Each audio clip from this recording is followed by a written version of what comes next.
A fresh violent incident took place at Lamlai, Awanglekai again today. Sources say that a group of people led by the ex-president of BJP Lamlai Mandal, N. Irabot, stormed in a BJP booth-level office set up at the residence of Wan Sagolsem Itocha.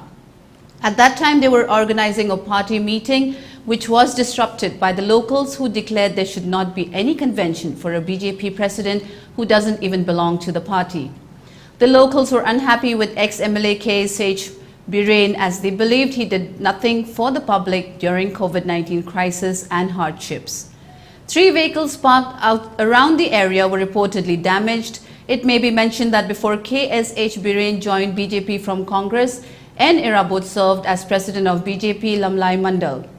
There was division in the Mandal when Biren joined the party, as there was another candidate, E. Amit Kumar, who was recognized as the president of BJP Lamlai Mandal then.